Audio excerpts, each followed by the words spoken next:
Okay, here we go, the before and after. So if I wanted to find this derivative before section 3.3, I'm plugging into my formula, I'm plugging into my definition of derivative. If I asked you tomorrow in your forever quiz for the definition of derivative, could you tell me slope of tangent line?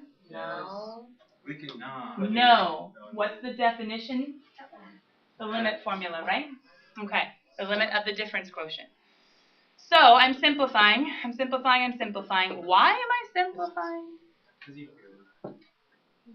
should. If I plug in, wait, it's a limit. I should always plug in. If I plug in, what am I going to get with any difference quotient?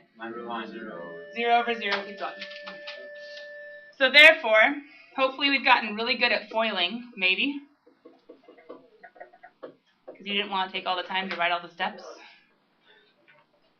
Or we're just making mistakes all over the place. Okay, never mind. So I'm hoping we've gotten good at it. I can cancel out my non-H terms. I have H terms only in the numerator, which is exactly what I want because then I can factor. I can simplify out my removable discontinuity. I've rewritten my limits. Ooh. Hope you guys did that today. I've rewritten my limit. Oh, don't even pretend. Don't even pretend. Some of you don't believe me. If you don't rewrite the limit, what could you possibly get all confused about? What to do next? What do you do next? Plug in. So, what is my f prime of x? That number. Not that number, that equation. That equation. Good question? Okay, so that equation, I have now the general formula for the derivative, which gives me, if I know an x value, what can I do with that x? Plug it in, and then I will know on my function, whatever it looks like, which for this one is a parabola. If I plug in an x, I zoom to that point with f prime, and I know exactly the slope. I know exactly the rate. So he's general. Now, this is the before 3.3. This is the after forever number 8. Because after forever number 8, I can say, you know what? F prime, these cool, really smart people said as long as they don't tell me, or as long as you don't tell me to use the definition of the derivative, I can do it a shortcut way. And a shortcut way says, let's take that original function f of x equals 2x squared. Let's see him as a multiple of a constant with an x to a power. Let's use a couple rules from my forever card. One of them which says if there's a constant multiplied by a function, it'll be the constant multiplied by that function's derivative. So I can say, cool dealio, let's go ahead and say that f prime of x is going to equal 2 times whatever x squared's derivative is. Using my constant multiple rule, I can do that. How can I find x squared's derivative? I match him up with which rule? The power rule. And the power rule says bring the 2 down and then subtract 1 from the power. So I'm going to bring the 2 down, subtract 1 from the power, and say that my derivative is 4x. I love it. I like it. Double chop. You like the before or the after? I get it. It's a smiley face. Thank goodness we live in the after and not in the before anymore. Now, hold on, pause. Why was the before so important? I have to understand the AP people love to give you limits that are disguised, that are really derivatives, and you have to see this, know this pattern. A couple people were grappling with some of these yesterday. They're going to give me something that looks like a limit, and I have to recognize he's really a derivative before I can use my shortcut rules. And it does give you the foundation for what is a derivative. Question, does this process find me slopes of tangent lines at particular x's to a function? Sure. Oh, yeah. Just a really, really, really shortcut way. So let's keep on going with the shortcuts. Sound good? How many shortcuts do we have so far? 5. 1, 2, 5.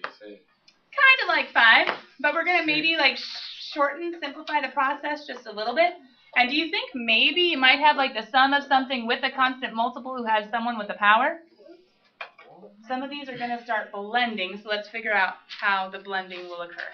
Let's start having fun. Yes. Pause real quick. Can I ask you a question about why would they say dy dx instead of f prime for this example? Because what's here? Y equals. Question. Why did I ask for f prime here? So you get F. If my function's in function notation, then my derivative maybe should be 2. If my function just says y equals, then I'll use my Leibniz notation of dy dx for the derivative.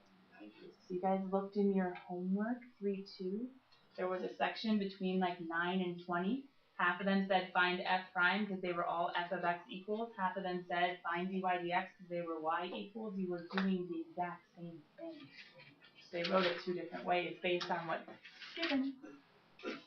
What did you say? Read it? Yeah. Okay.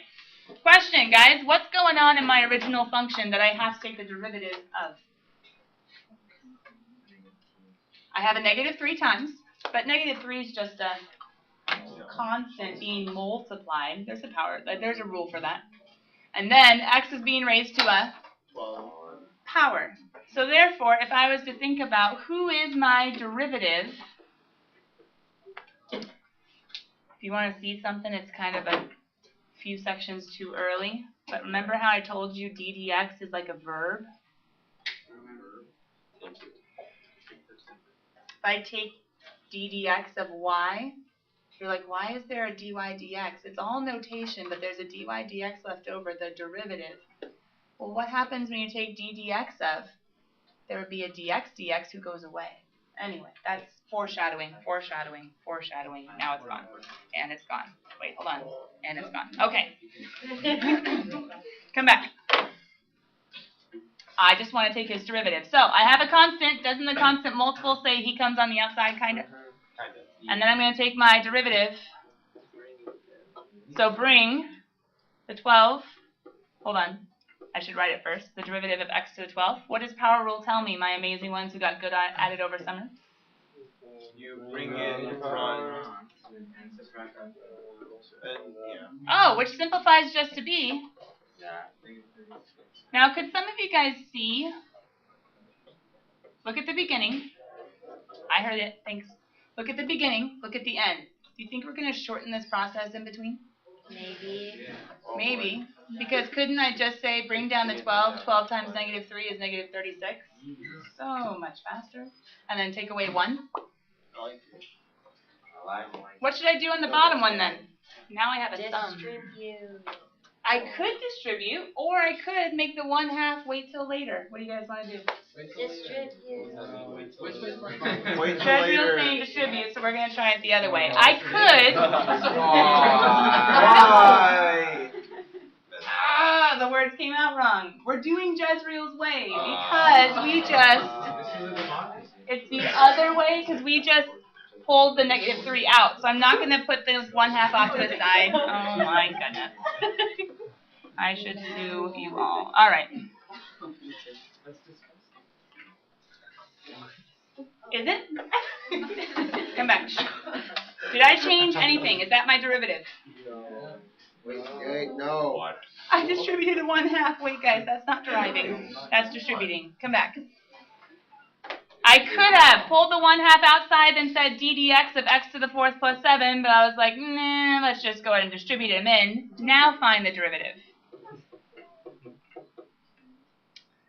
Can I save myself this little writing in between step? Can I bring down the 4 right away? Yeah. It's going to be 1/2 times 4, x to the 3rd plus.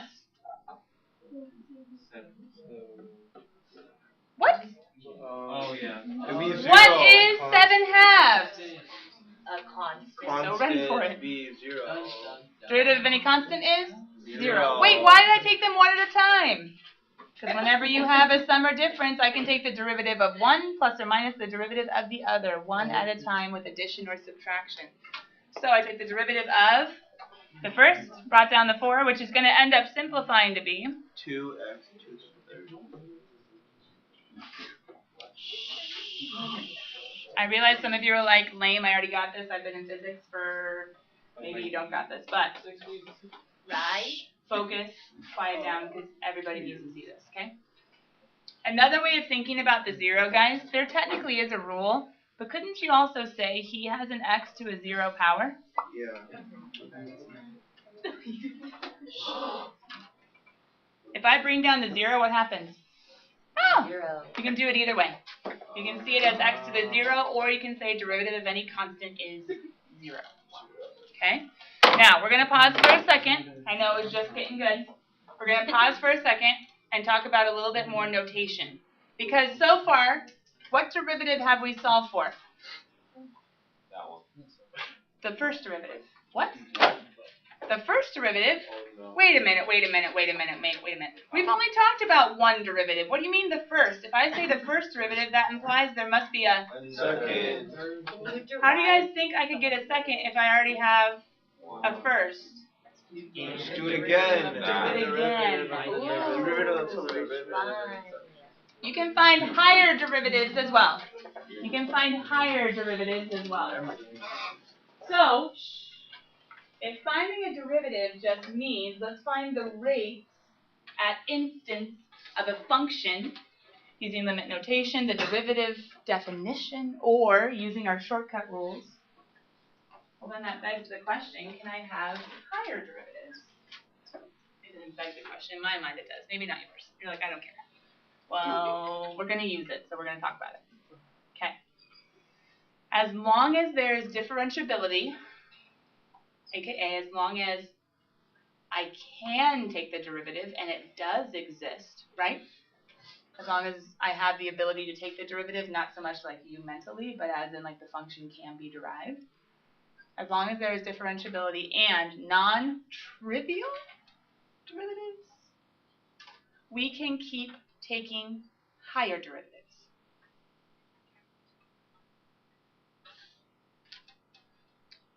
So if I can go from f to f prime, I can go from f prime to f double prime. So similarly, as long as f double prime is something that can be derived again, whose derivatives exist, I can take his derivative and get f triple prime. And similarly, I can keep going. Now hold on. Should I just keep on adding more and more tick marks, or is that kind of inefficient use of time? Yeah, it's a little bit lame. You have to like count them all. So then there must be a better way. Oh, there is. Think about how we did it the old-fashioned way. Oh. I thought you were gonna do like. I thought you would actually like write in regular.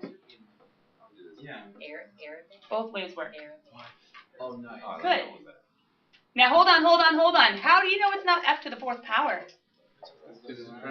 Function notation. It's going to be f with the notation and then of x. That's not raising to a power. That's taking a derivative. Now you might be like, why on earth would we find higher derivatives? What did I say the derivative was, like in practical physics application? That's in a graph. Instantaneous rate. Rate of change of position. So didn't you guys have graphs with like distance and time? Yes. Question. If you were driving in your car and you had a constant velocity, a constant rate, what would be going on? If you had a constant rate. Like your velocity. If you had a constant rate, would you be moving if it was something other than 0? Yes. But what else would be true? You would look at your speedometer if it was a constant rate, and what would be going on? It'd be one number. It wouldn't be at 0 because you're moving. You have a rate that's not 0. But the needle would be staying right there at, let's say 50.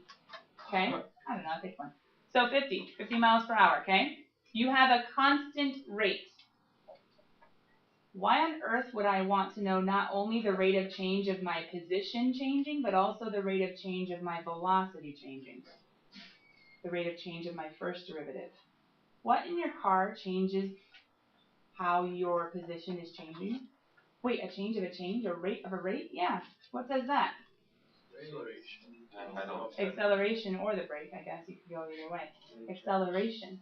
So if I had a constant velocity, I could find, thinking about rate of position changing, and that would be my speed, right? But I could also want to know, well, am I speeding up? Am I slowing down? Is my speed changing? That would be a second derivative, a rate of a rate. Can my acceleration change too? Anybody driven a stick before? Yeah. Like for the first time? What was going on in that car? It's rough. What was going on? You were like, I don't know what to do. And like you couldn't even, like, you're popping the clutch all over the place and just things were going horrible.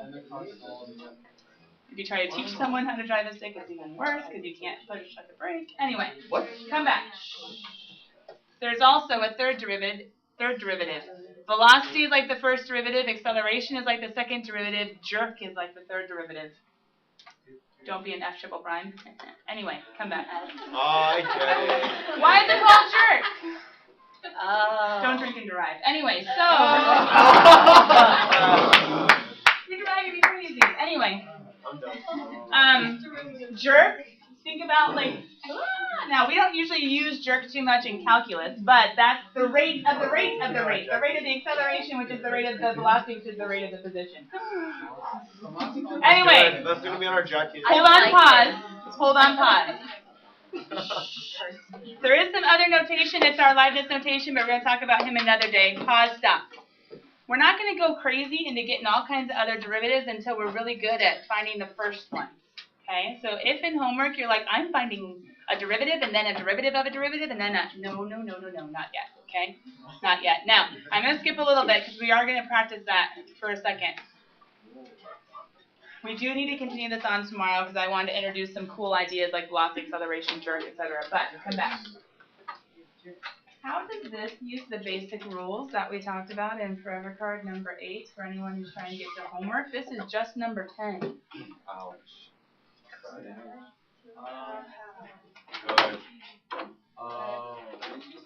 No derivative. Alright. Now you have it. Now can I use a rule? Yeah. Wow. What about this one? Yeah. I got no division rule. Alright. What? Oh, wait. This is rough.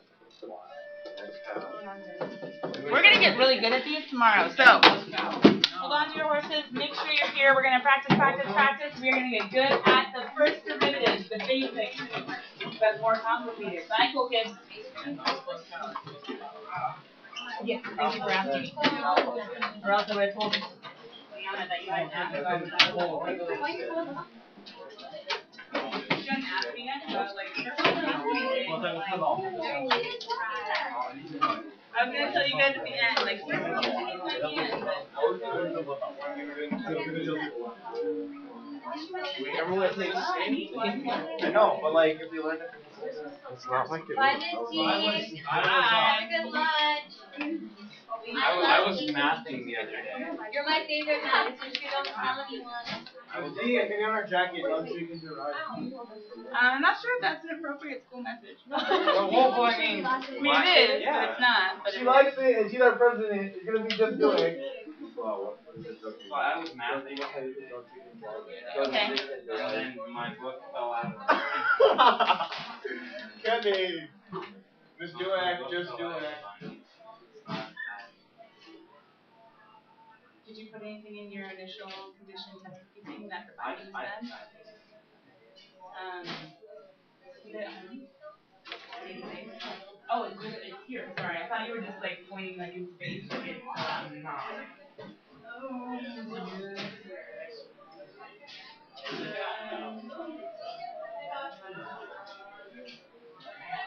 I can fix this, but I don't want to steal it from you to do homework. Let's do this. Go borrow one of mine. You have all your page numbers. Can you take really good care of it? And then give it to me for over the weekend. So it's like tomorrow. Pull out the pages and then we'll borrow one of mine. Misty, can I lunch today?